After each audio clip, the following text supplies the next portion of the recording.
Welcome inside episode 444 of the Locked On Senators podcast. I'm Ross Levitan on the outskirts of enemy territory in Winnipeg, Manitoba, alongside Brandon Pillar up in the Blue Mountains. Well, Ross, we thought there was a chance. Maybe the Ottawa Senators could beat the Vancouver Canucks. And what do? They drop a 6-2 loss. But there's worse news, Ross, because the Ottawa Senators have to play again tonight, a back-to-back up against a tough Carolina Hurricanes team. A Carolina Hurricanes team that's only lost 5 games all season long, but 3 of them have come in the last 5 games. So maybe an opportunity. The Senators right now just looking for absolutely anything positive to hang on to. But on today's show, we're going to recap last night's game. Look ahead to tonight. The Belleville Senators were shut out by the hottest team in the American Hockey League.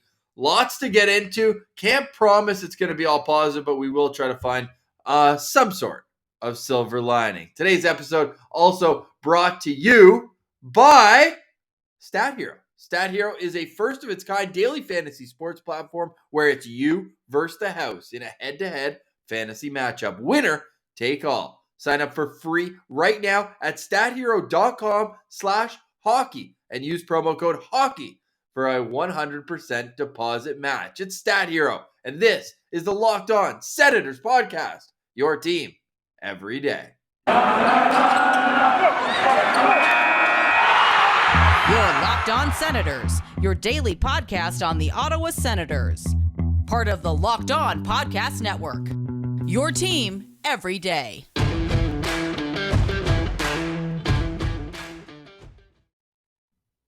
Today is Thursday, December 2nd, and Pilsy, you mentioned off the top the score, 6-2, Vancouver beats the Ottawa Senators. They outshoot them 35-21.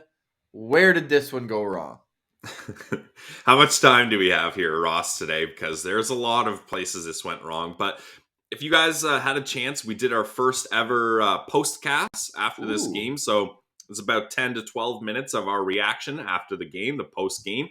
So we did talk about this a little bit. And for me, Ross, the big turning point was the Sens not being able to score on that 5-on-3. Like, anytime you're gifted a minute worth of 5-on-3, that's a long time to be up 2-man advantage. And the Sens weren't able to do anything. And that was at a point where the game was 2-1. So if you tie it up on the 5-on-3 and it's 2-2, then you still have more power play time. The momentum swing is incredible. And It's like the old saying goes, right? Like if you can't score on a 5-on-3, typically you don't deserve to win the game. And that's what happened. No doubt. And they had scored on their first power play of the game, Adam Gaudette. And let's get into it chronologically now. But you're right. That is the major story. In another power play, they negated it 9 seconds in. Bit of a weak call. I don't blame Drake Baskin. Such a weak call. That was just hold on to your stick, pal. The other one, the second power play of the game, they played it half in their own zone. It was so discombobulated. Stützle and Shabbat back and forth. And then Stützle ends up putting it on his own net. On the power play. That was a wild sequence to start that game. But the first shift for Adam Gaudette, we got the full Adam Gaudette experience last night. Oh my God, did we ever? Yeah, like I was ready to lose my mind. I was like, this is DJ. DJ benched him after the second period. Yeah, Gambrell was on his line shortly after. But I was just so pissed because he was my lookout player. Or locked on player, so I was locked on to him. He may as well have been lookout play for the other team. Yeah, definitely. It was 2 steps backwards, 1 step forward for Gaudette there. But it's your first shift on a new team. You've had days to practice, days to get comfortable, like there's none of that excuse really in my mind. So he's ready. It's your first shift at home, and you come up with a weak performance like that. Like he's not even tying up Pearson. He's not even stick checking him. He's not even boxing him out. He's not even like up against him. Pearson is just given that prime real estate. And I have a bit of a problem with Mette's play there too. Like Mette. Oh, do you? Mette, small defenseman. So often, you can say, look, he's only so big. It's tough for him to out physical other guys. It's hard for him to out muscle other guys. He's going up against Connor Garland here, one of the smallest players in the entire league. And Garland's it looks like a big guy. He's going back and forth. Mete can't keep with them. And then he passes it out front to a wide open Tanner Pearson when Zaitsev is right there puck watching. Sanford is just kind of hanging out in the high slot. Gaudette is just watching his guy get to a prime spot. And then it's a goal and you're down 1-0 already. Like, that was just brutal. And I was so pissed at Adam Gaudette, but luckily he did turn things around a little, but not for too long. And even before that, Mete had a clear giveaway right in front of his own net. And that was on his first shift of the game. And then later on, same shift, because when the goal happened, I mean, it's not considered a momentum goal the way we have it, first 2 minutes was it in the first 2 minutes? Yeah. I think it was very close. No, it was 1:38 into the game, Tanner Pearson. And so it was at the start of that shift, they began running around, and it was all Mete with a brutal giveaway right in front of his own net. And you just can't have that. Now, bouncing puck, sure. But if the puck's bouncing, do what you can to just hit it into the corner. Just whack it, and go get it. He tried to corral it, and it just went the wrong way. So Vancouver gets that first goal. Ottawa's allowed the first goal in 6 straight games, and they've been playing from behind, and it's clearly affected how they want to play. But you can't control who scores first. All you can control is the bounce back. So, Pilsy, we will now get into that Adam Gaudette, the good that he did bring in the game last night. Now, you're looking at a power play situation where the first line drew the power play. So the second unit starts, a second unit that we've been pretty hard on. And it didn't take long. Win the opening faceoff, and away you go. Gaudette finds a seam back door, and holy, what a pass, too, to get it to him. Yeah, it was a great pass by Connor Brown. And the thing that has me laughing about this, Ross, is it's another classic Chris Tierney point. Chris Tierney standing in front of the net. Lassie Thompson rips a Tom bomb. It hits him like right in the crest. Like, it just pegs him. Like, you couldn't have hit a guy more perfectly. Tierney goes, crap. It bounces off of him, goes right to Brown. There's chaos everywhere, so the penalty killers are scrambled. Brown makes a quick heads-up play across to Gaudette, and Gaudette buries it. And that was one of the sickest sellies I've seen in a while. Like, that one, I got emotional in that one, and it's like this goal literally means nothing. But just classic Tierney, like him having a puck hit him anywhere other than the stick leads to a goal. I was just gonna say that it was an emotional selly because he doesn't have the weight of as many losses as the Senators have had here in the last however many games. It was much more emotional of a selly than Brady's goal. Let's say that. God, but yeah, what do you expect Brady to do there? They're down 5-1. They couldn't even get the last goal, eh? They don't get the last laugh. You don't get the first laugh or the last laugh. You get one in between. You get laughed at. And when you mentioned Tierney, we need our boy Aleems Martian to put his face on a piñata. This guy just gets hit with absolutely everything. But it leads to candy at the end, so it's all right. It typically does. And I mean, Tierney's living proof of that. Maybe someone will bite at the deadline on that one. But after it's 1-1 now, Pilsy, it actually stayed that way for the rest of the period, sure. But I sigh because it's such an issue with this team.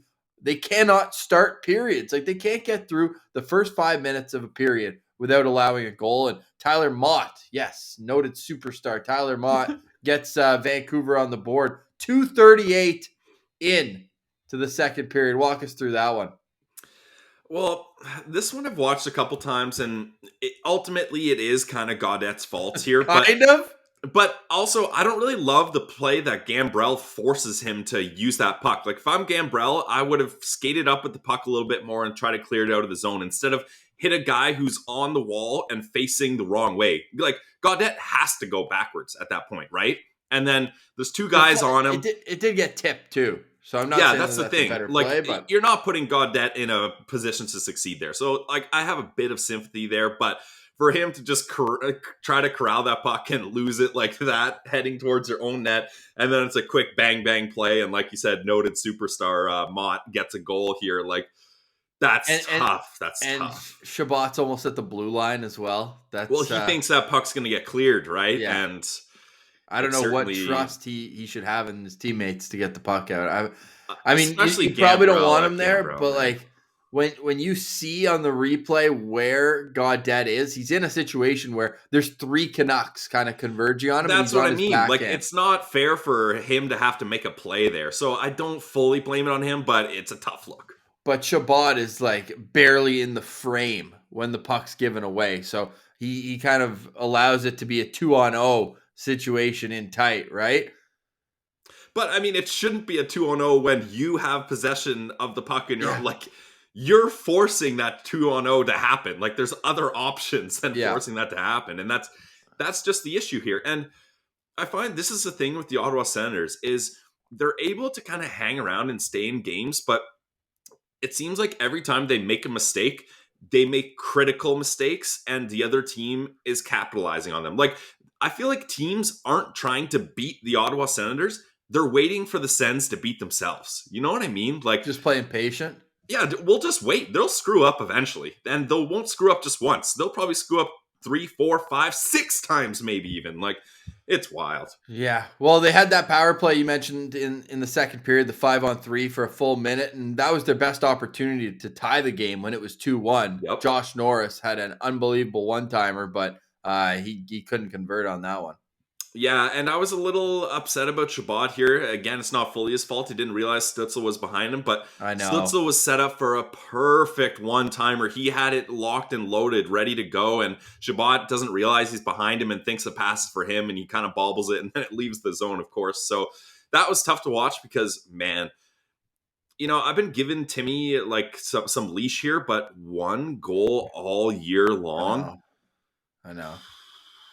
At some point it has to be addressed, but I think that there's just so many issues on this team that picking on the 19-year-old is just a tough look. You know what I mean? We can talk about scapegoat tough looks here. That's for sure. Yeah, exactly. So I don't think I'm ready to put any blame. No, I'm not saying I'm putting it on him. I'm just saying, like, to only have 1 goal all year, like, DJ's got to do something to get this kid going. I know. And I know this is not the answer, but I would almost send him to the World Juniors to just say, go get some confidence, man. Go have some fun for 2 weeks. Like, get out of this environment and go into one where, I mean, not like Germany's going to win the thing, but you saw like the moves he was putting Another on last 14-2 loss is just what Timmy needs, eh? He's pretty much doing that night in and night out here. But as we laugh because we don't want to cry, wow, Luke Schenn. This was, to me, and at this point, it's 3-1. But again, another momentum goal, final 30 seconds of the game, Pilsy. If Luke Schenn walks you, that's tough look. The game was still in hand at that point, right? Like 3-1, it's going to be tough, but like you're not out of it at this point. Gus is playing decent. He's making some big saves, but Luke Schenn looked like Erik Karlsson on this play. You let a goal like that happen, and that's, for me, it's been tough lately. It's been real tough for me. And there's another play that we're going to get to where Formenton was a big part of a goal happening. But here to allow Luke Schenn to walk you like that, and Luke Schenn's a big, strong guy. So, like, for him to be able to drive the net hard like that against Formie, okay, that might happen. Like, that's a savvy vet knowing he's going to use his size on you. But for him to be able to pull that puck back and snap it top cheese like that, like, damn, this is a guy who we thought might be out of the league a couple of years ago, and now he's pulling this crap. And of course, Ross, it's his first goal of the season up against the Sens, and it's a goddamn highlight reel goal. Ugh. Yeah. Hey, he went back to Vancouver. He was there 3 years ago.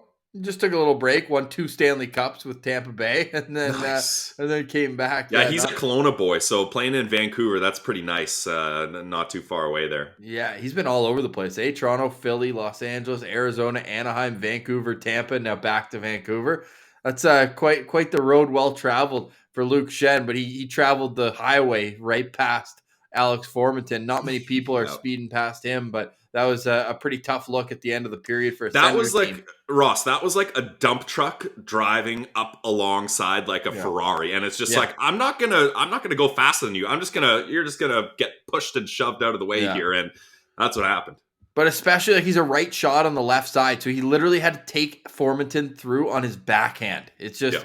It does not look good, and if you're the Ottawa Senators, you're already down 2-1, but you could probably convince yourself at the intermission, like, oh, one shot, like, let's go. Yep. Like, we had chances on the power play. Like, it's going to happen.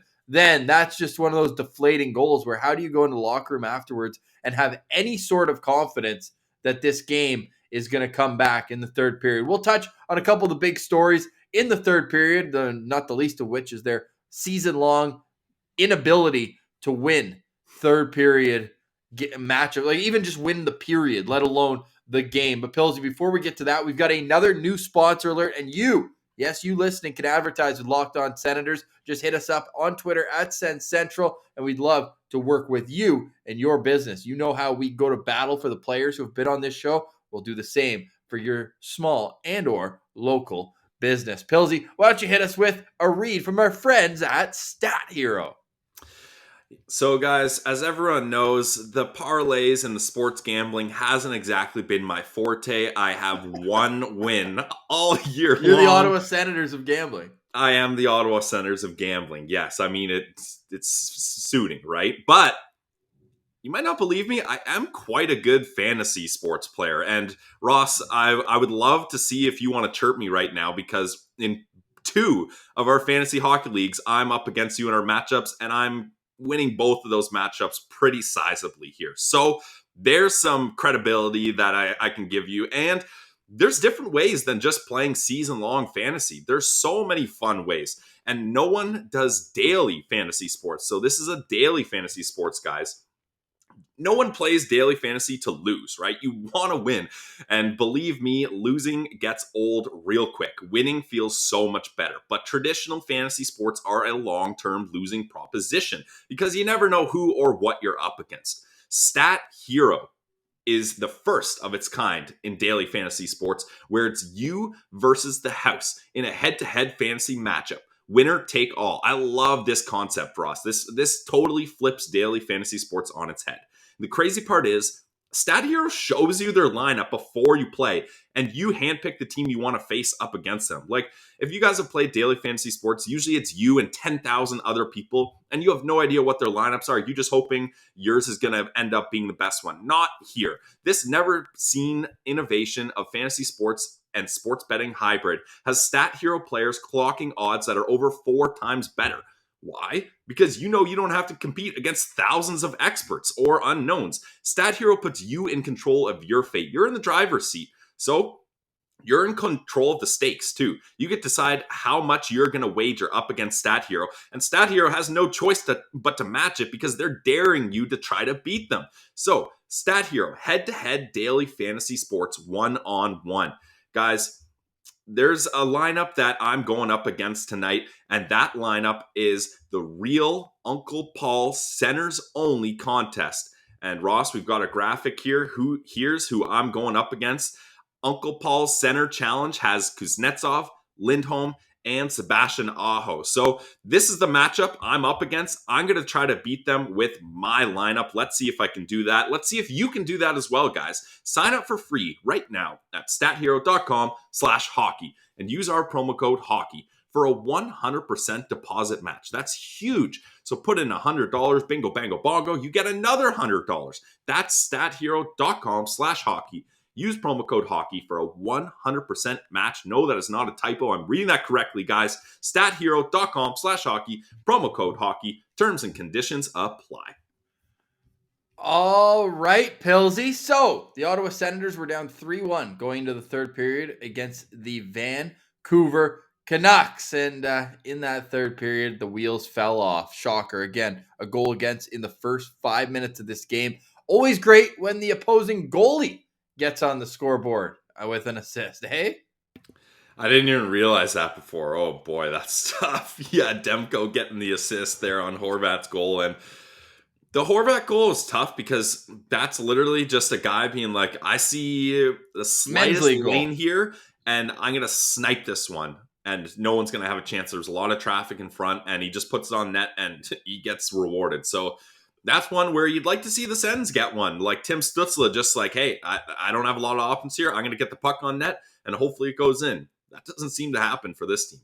No, and like this, nobody stepped up at the blue line. And that this to me is a system goal. I've been kind of on the fence. I haven't been on full on DJ Smith is the problem mode, but this is something that you teach.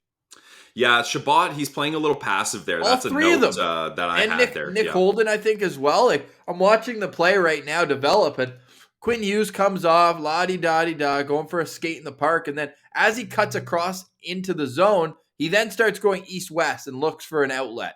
And that outlet is Bo Horvat, last guy up the ice. And you've got Nick Paul. It's Artem Zub. Sorry, I got 2 and 5 mixed up. Zub, Shabbat, and there's another forward back who is way too deep, and that's Zach Sanford. But at least he's covering a guy. Everyone else is just on their heels. And they give Bo Horvat until about the top of the circle. Now, say what you want about the screen, and Gus can't see this because There's no chance Gus is stopping that. No, big body in front of the net. But I think it's Tyler Myers in front of the net. But you're not going to find a bigger body in the game last night. But that being said, this is just a systematic problem for the Ottawa Senators. You cannot allow anyone that much room to roam. And then after that, this power play goal was really what got us laughing, because we literally laughed at the fact that Alex Chiasson was on their power play unit. We literally were laughing about it. Yes, and at them. He's just in the right place, right time, finds a loose puck and bangs it in. Like, sounds like 2018 when he won the cup. I was gonna say, right place at the right time. Yeah, nice. He's made a career of that, though, is just being at the right spot at the right time. And Ross, like, he has 3 goals. Like, that's not amazing, but man, he'd be ahead of a lot of Ottawa Senators. I was gonna with 3 goals. Yeah, wouldn't that be like top 5 on the team? Yeah, I think it would be. Yeah, I'm pulling this up. I need to make it. Only Drake, Brown, Norris. It would be 7th. It'd be 7th. Yeah, so because the Sanford hat trick pushed him over. So right. Connor Brown has 4. Sanford, Tierney, Kachuk have 5. Batherson has 7. Norris has 8.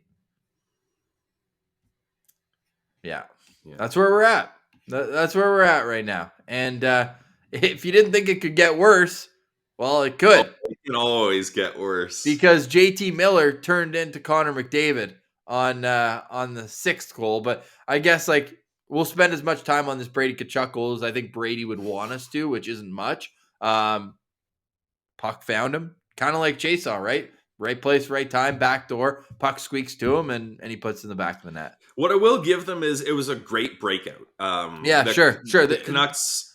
Seeing Brady with speed was a nice, not change of pace, but through the neutral zone, it's big. He needs to continue that. Definitely, and that's the thing. Like, the Canucks are trying to get a point shot. Good aggressive pressure. I think it was Norris that gets the block and the poke check. Then he retrieves the puck. It's a 2-on-1 going the other way. And sure, they absolutely fumble that 2-on-1, and it ends up being a loose play. But then Mete has the wherewithal, get the puck towards the net. Brady's there, and Brady does what Brady does. It just bangs it home. And that's now it's a 5-2 game. Yeah. Whoopee. With 5 minutes left, you got to think, hey, 5-2, okay. You lose let's by leave 3. It at that. Yeah, let's cap it there. Let's cap this conversation with your walkthrough. Take us through what you saw on JT Miller's exclamation point to end this game. The worst part is, Ross, I don't think JT Miller had any kind of intention of making a big player at all. Like, the puck just goes out of the zone. He's the only man back. He goes back slowly, swoops it up, starts bringing the puck up ice. No one is challenging him. Neutral zone fully clear. Not one guy coming out to try to get him. All 4 penalty killers just standing there, standing still at the line. And when we talk about that Connor McDavid goal, was that up against the Rangers? That goal he had that was similar to this? He scored a ton of them. Yeah, he has scored a bunch. But the crazy part about that goal, or at least for me, was Connor McDavid looked at that situation, saw 4 defenders, and quickly made a decision. I like my odds here. I can beat him. Connor McDavid is the greatest hockey player alive right now. So for him to have that thought and think he can do it, nice. That's sweet. That's a risk. That's a fun play. For JT Miller to be in the same scenario, and no offense, JT Miller is a great player. Good player. Yeah, real good player. Great player, I would even say. But for him to have the same luxury as the greatest player alive and be like, hey, 1-on-4, I like these odds. I'm going for it. And for him to go through, no one stops him, and then he gets it around Gus and scores as well to make it 6-2 at that point. That just embodies what this Ottawa Senators team is all about this season. It's not good. And I'm at the point now where you got to think heads have to roll at some point, right, Pillsy? You can't continue to be in dead last. Dead last. I'm actually the opposite, Ross. I think right now the worst thing they could do is chop off some heads, because what either you want to be insanely bad or insanely good. And right now, the Ottawa Senators are a position where they're insanely bad, and the other teams that are actively trying to be bad are not even close to as bad as them. So if I'm Eugene Melnyk, yeah, I'm furious. I'm pissed. You spend all this money. Your manager says the rebuild's over. Things are going to change. But the last thing you want to do is fire your manager and or coach. Now you're paying two guys to not work for you. And then who they just extended both of them. And they just extended them, exactly. And then they bring in a new manager and or coach, and these guys turn it around, and you end up with the 10th overall pick like you did last year, when you could have had the best odds at getting Shane Wright. Now, look, you can have your opinion on tanking, and I want the Senators to win games, obviously. But sometimes you have to look at the situation you're at. And the best thing for the Ottawa Senators to do right now, Ross, is keep doing what they're doing, honestly. And it sucks and it's depressing to say that, but they're worse than the Arizona Coyotes right now. They're like the Detroit Red Wings and Buffalo Sabres are looking like superstar teams compared to this Ottawa Senators team. So I don't think making a change makes sense. And if I'm Eugene Melnyk, I'm just telling Dorion, don't make any major changes. Don't make any trades. We're standing still until the draft. We'll get a probably top 5 player, depending on how the lottery goes. And how they decide. And then I'll fire you. And then I'll fire you. Like, I don't know. That's just my opinion. If I was Melnyk, the last thing I would be doing is making major changes, because that's going to cost you more money, and it's probably going to eat away at your lottery odd percentage. And I hate saying this. I hate it. But that's where we're at. Where we're at as well. And shout out Brent Wallace, who's going to join us tomorrow. So stay tuned. Brent Wallace joins Locked On Senators. His second appearance on the show will be tomorrow. He tweets out that the Senators' worst points percentage all time, their inaugural year, where I believe they had 12 wins in 84 games. Then the second year they were in existence, they had a 22% win percentage. And then this year, 22.5. Nuzzled in between the second and third year this team was in existence. And that's when expansion teams weren't given a favor by the league. Like, that's when it's like, you get a name and an arena and you're in the club. Now, good luck. Whereas next time we have Gord Wilson on, we'll have him explain. But there's a story, and I don't want to butcher it too much, but the Senators' laptop wouldn't charge or something before the expansion draft. And yeah, this is a long-standing problem. And they didn't have a backup. They didn't know what the players were available, so they drafted someone who wasn't available. The league had to be like, yeah, you can't take him. That being said, there's sometimes when the team keep it together here, Ross. Keep it together. I'm trying, buddy. But hey, we're just gonna have some fun. This is gonna be more of a support group than anything else. We got our negativity out this past week. Now, really, all you can do is laugh, and look good. And to look better than good, check out Primal Origin oils. Got beard? Get Primal. You heard me right. Got beard? Get Primal. If you or someone you care about has a beard, it needs to get Primal. Maybe you're that guy who has never considered the benefits of treating your beard with product. Well, Primal Origin oils will stop the itch and make your beard look healthy and groomed. Their goal is to help others look good and live healthier lives through the use of natural oils. These products are free from harmful synthetic ingredients and with low impact on our planet. Love that. Primal Origin oils makes balms, oils, and whipped butter that are renowned as the best feel in beard products. This is due to exotic carrier blends with oils like raspberry seed, rosehip, and chia seed oils, all fair trade certified and handcrafted in the USA. So check out primaloriginoils.com to learn more about their full lineup of beard care products. Use the code LOCKEDON for a 20% discount at checkout. The combo kits make a great holiday gift. And if you're shopping for yourself, you'll be glad you did. Most companies focus on fragrance first, and that leads to a product that does not feel good on the skin. So we took a step back and focused on ingredients first to ensure a product that feels great and smells fantastic. We know that every company claims to be the best, but Primal Origin Oils challenges you to compare their ingredients and feel in beard to to other companies that you've used. We promise you'll see and feel the difference. Remember the code. The code is locked on, and it gets you a 20% off at primaloriginoils.com. Use the code locked on at checkout for 20% off. It's primaloriginoils.com. All right, Ross, we had the All Senators Pilsy parlay of the day. Wah, wah, wah. Look, I probably mushed them, but they're beyond mushable at this point. I really thought this was a chance they had to win, so why not go for it? The overhit.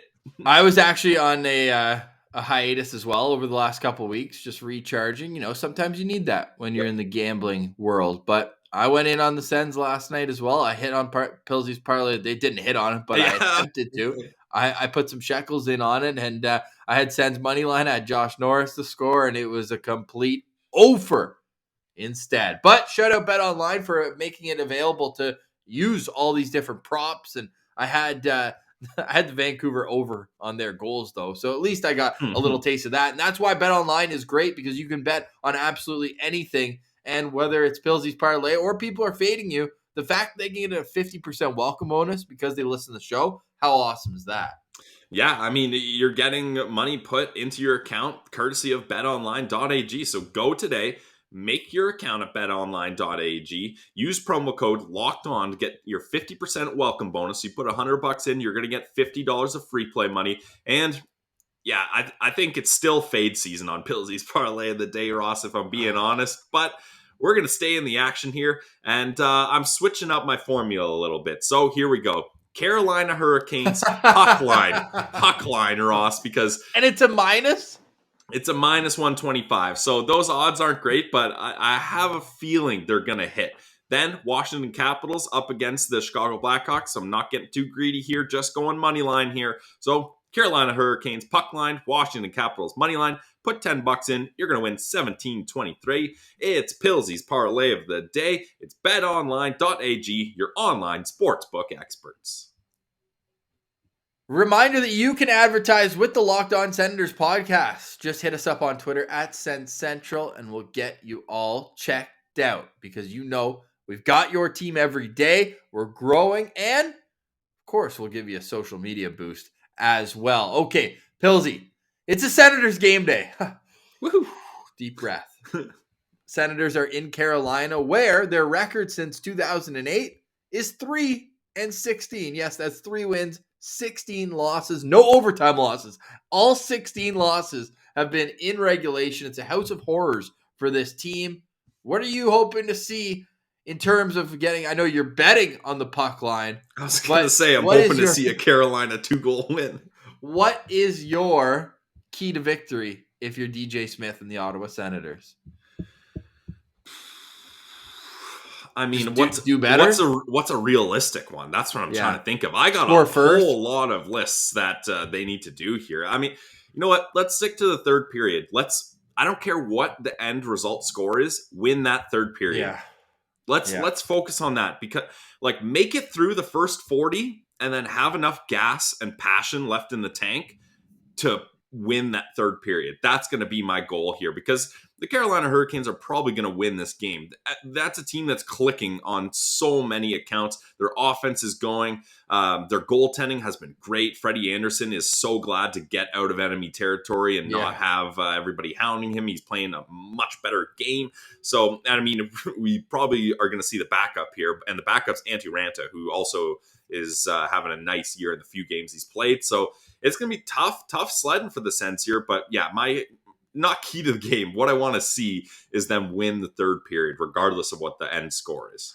Yes, and just work. At least don't give up, don't quit. Minus 24 goal differential in the third period.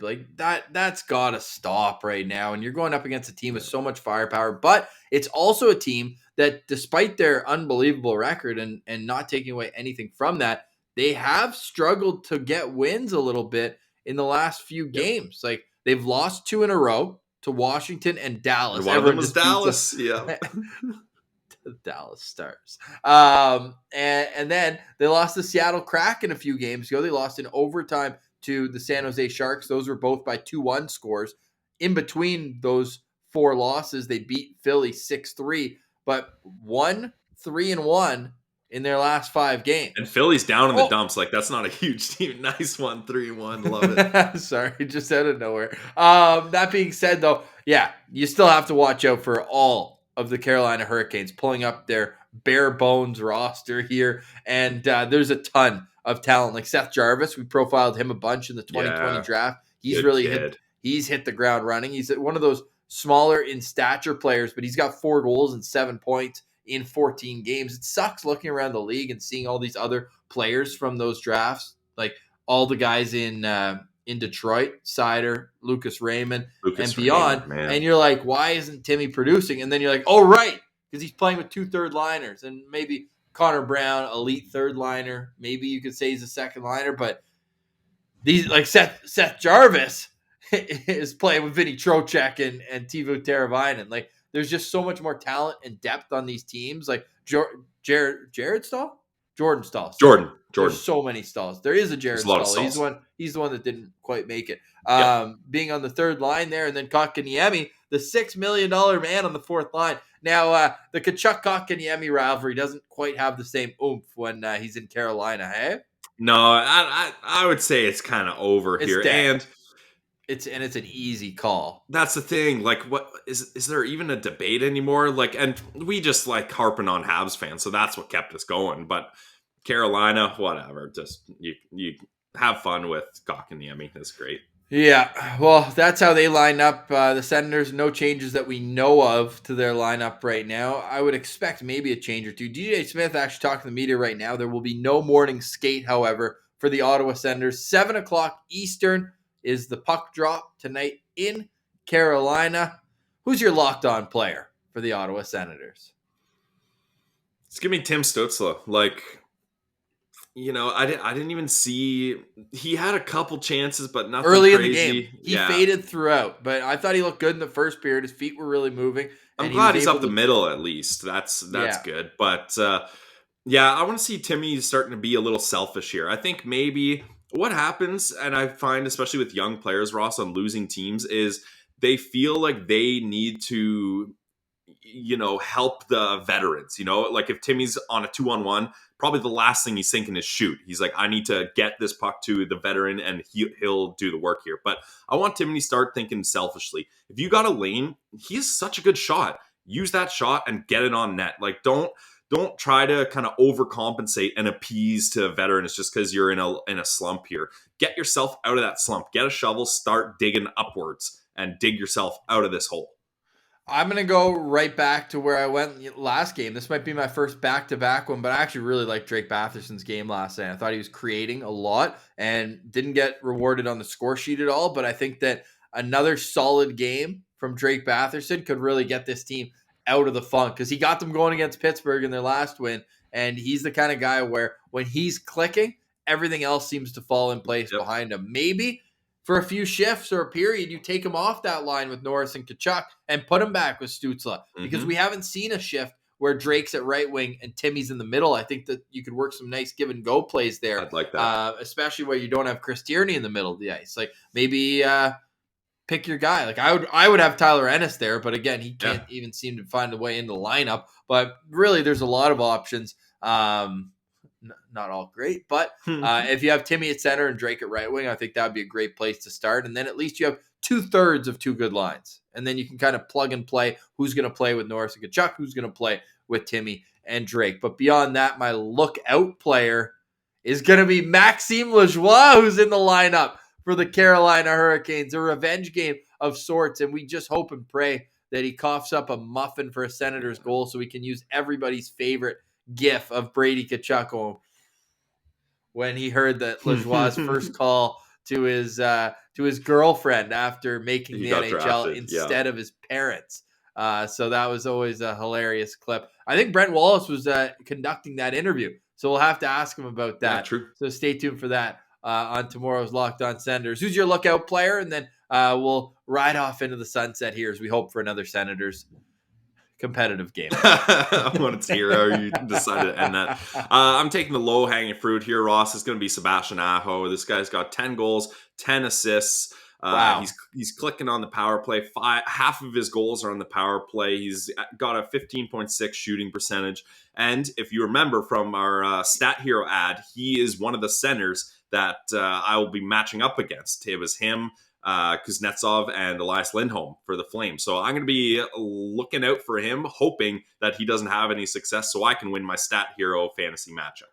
There you go. Senators, Carolina Hurricanes, for the first time since the 2019-2020 NHL season. You can follow us at Send Central on Twitter. And a reminder to subscribe to our YouTube channel because we will be going live after tonight's game for another postcast. And if you missed last night's postcast, they get fiery because we're coming off. We just finished watching the game. We throw on the stream, go for 10, 12 minutes. The chat was electric last night. Lots of Sens fans, they've got opinions, and I love that because it's way better than the alternative of apathy setting in. So this is a passionate fan base. They want this team to come out of it, but it is super frustrating, Pilsy, when you just see the same mistakes happening night in and night out. You, as a fan, feel like you know where their issues lie, but the management team doesn't do anything to address them. So appreciate everyone being active in the chat, Pilsy. We're going to continue to have some fun with their postcast.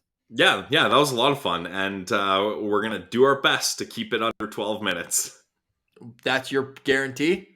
No, I didn't guarantee anything, Ross. I said we're going to do our best to keep it under 12 minutes. Tune in tonight and find out if we're able to do that. It's Locked On Senators on YouTube. Also available wherever you download your podcast. We're going to get that into your audio feed. But for today, we say goodbye. Thank you so much for listening. This has been the Locked On Senators podcast with Brandon Pillar. I'm Ross Levitin. Oh, I mixed it up. See, I'm like the Ottawa Senators. I can't even do it properly. Wow. I always say our names first, and then I don't know if you can see the wheel turning in my head. That was tough. Uh-oh, Ross, the again? process. Yeah, let's give that another go. Do you want to get us out of here? Guys, this has been the Locked On Senators podcast. You mixed it up. We got to do our names first. Oh, crap. Thanks so much for listening. For Brandon Pillar, there you go. I'm Ross Levitan. This has been the Locked On Senators podcast, your team every day.